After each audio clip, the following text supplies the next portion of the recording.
Hi friends, welcome to Kavita's Kitchen. இன்னைக்கு நம்ம கிச்சன்ல ஒரு ஈவினிங் ஸ்நாக்ஸா ரவை வச்சு ஒரு குழி பணியாரம் தான் செய்ய போறோம். இது ஒரு இன்ஸ்டன்ட்டான பணியாரம். வாங்க எப்படி செய்யறதுன்னு பார்க்கலாம். ஒரு பவுல்ல ஒரு கப் அளவுக்கு ரவை சேர்த்துக்கலாம். வெள்ளை ரவை. இதுல ஒரு கப் அளவுக்கு நம்ம எதுல ரவை எடுத்தோமோ அதே அளவுல நம்ம தண்ணியும் எடுத்துக்கணும். ஒரு கப் ரவை எடுத்தோம் பாருங்க. அப்போ ஒரு கப் தண்ணி சேர்த்துக்கோங்க. கூடவே கொஞ்சமா இந்த ரவை மாவு அளவுக்கு நம்ம கொஞ்சமா சால்ட் சேர்த்துக்கலாம். ரொம்ப வேணாம், கொஞ்சம் சேர்த்துக்கோங்க. இதை நல்லா மிக்ஸ் பண்ணிட்டு இது ஒரு அரை மணி நேரம் நம்ம ஊற விட்டுக்கலாம். இது ஊறினதுக்கு அப்புறம் நம்ம பார்க்கலாம் ஃப்ரெண்ட்ஸ். இப்போ நம்ம அந்த ரவை ஊறுறதுக்குள்ள நம்ம வெள்ளைப்பாகு காய்ச்சிக்கலாம். நான் 3/4 கப் வெல்லம் எடுத்திருக்கேன். இப்போ இதை நம்ம 3/4 கப் வெல்லம் சேர்த்துட்டு இது கூடவே நம்ம ஒரு அரை கப் அளவுக்கு நம்ம தண்ணி சேர்த்துட்டு இதை கொதிக்க வச்சுக்கலாம். இந்த வெல்லம் எல்லாம் கரைஞ்சிட்டு நமக்கு கொதிச்சா மட்டும் போதும். பாகு பதம்லாம் எதுவும் தேவையில்லை.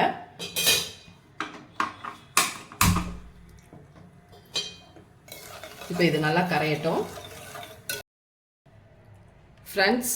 இப்போ ஒரு பேனில் ஒரு ஸ்பூன் அளவுக்கு நம்ம நெய் சேர்த்துக்கலாம். இப்போ இதில் நம்ம தேவையான அளவு முந்திரி பருப்பு நான் 1-2 உடச்சி வச்சுருக்கேன். அதை லைட்டாக நம்ம ரோஸ்ட் பண்ணி எடுத்துக்கலாம்.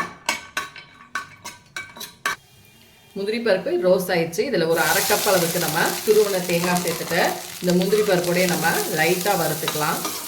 ரொம்ப வறுக்கணும் இல்லை, அந்த நெய்யில் வறுத்தா நம்ம அந்த பணியாரம் சாப்பிடும் பொழுது நல்ல டேஸ்ட்டாக வாசனையாக இருக்கும்.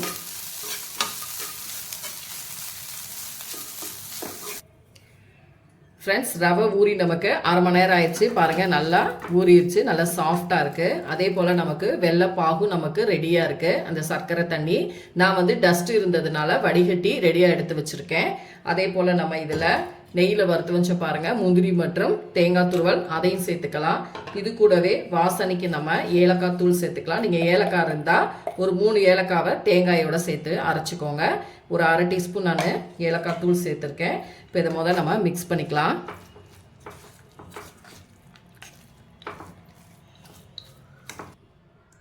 இது கூடவே ஒரு 2 ஸ்பூன் அளவு மட்டும் நம்ம கோதுமை மாவு சேர்த்துக்கலாம். ரவையோட 2 ஸ்பூன் மட்டும் கோதுமை மாவு சேர்த்துட்டிங்கன்னா இந்த பணியாரம் நல்லா சூப்பராக சாஃப்டாக நல்லா இருக்கும். கூடவே ஒரு பிஞ்சுக்கும் கம்மியாக நம்ம ஆப்ப சோடா சேர்த்துக்கலாம். பணியாரம் நல்லா நமக்கு சாஃப்டாக வரும். அதுக்காக தான். இப்போ இது எல்லாத்தையும் நல்லா மிக்ஸ் பண்ணிவிட்டு நம்ம ரெடியாக வச்சுருந்த பாருங்கள் அந்த வெள்ளை தண்ணி வெள்ளைப்பாகு அதை நம்ம இதில் சேர்த்துக்கலாம். கொஞ்சம் கொஞ்சமாக ஊற்றிட்டு நல்லா மிக்ஸ் பண்ணிக்கோங்க. நல்லா சாப்பிட்றதுக்கு நல்லா இருக்கும். ரவை ஊறினா தான் நமக்கு நல்லா சாஃப்டாக இருக்கும்.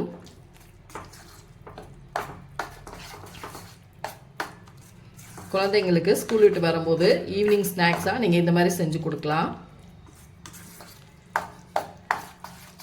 இனிப்பு உங்களுக்கு இன்னும் அதிகமாக நீங்கள் சேர்க்கணும்னு விருப்பப்பட்டீங்கன்னா 1 கப் அளவுக்கு சேர்த்துக்கலாம். நான் 3/4 கப் தான் எடுத்திருக்கேன். இப்போது இன்னும் மீதம் இருக்கிற அந்த வெள்ளைப்பாகுவை நம்ம இது கூட சேர்த்துக்கலாம். இப்போ மாவு நமக்கு ரெடியாக இருக்குது. நம்ம இப்போ பணியாரம் ஊற்ற ஆரம்பிச்சிடலாம்.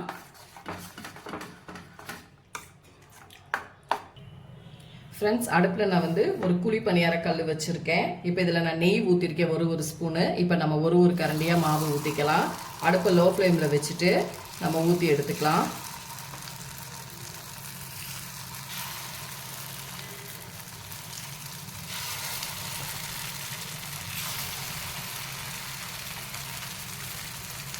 இப்போ இதை நம்ம மூடி வச்சு நம்ம எடுத்துக்கலாம்.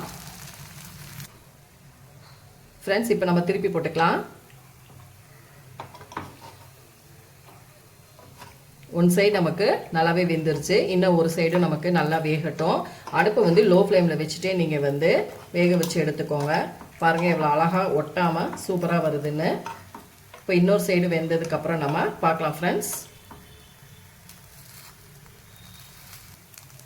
ஃப்ரெண்ட்ஸ், இப்போ தான் நம்ம இன்னொரு சைடும் நமக்கு நல்லாவே வெந்துருச்சு. ஒரு பிளேட்டுக்கு எடுத்து ஃப்ரெண்ட்ஸ், நமக்கு சூப்பரான ஒரு ஈவினிங் ஸ்நாக்ஸா ரவா குழிப்பணியாரம் சூப்பரா ரெடி ஆயிடுச்சு. உங்களுக்கு பார்க்கும் பொழுதே தெரியும் எவ்வளவு அருமையா சூப்பரா வந்திருக்கு பாருங்க. நல்ல சாஃப்டாவும் அதே போல நல்ல மொறுமொறுன்னு நல்லா வந்திருக்கு. எனக்கு சுடுது, கை பிடிக்க முடியல. ரொம்ப சூப்பரான ஒரு ஈவினிங் ஸ்நாக்ஸ் டக்குன்னு நம்ம ரெடி பண்ணியாச்சு. இந்த வீடியோ பிடிச்சிருந்தா லைக் அண்ட் ஷேர் பண்ணுங்க. மறக்காம கவிதாஸ் கிச்சனுக்கு சப்ஸ்கிரைப் பண்ணிக்கோங்க.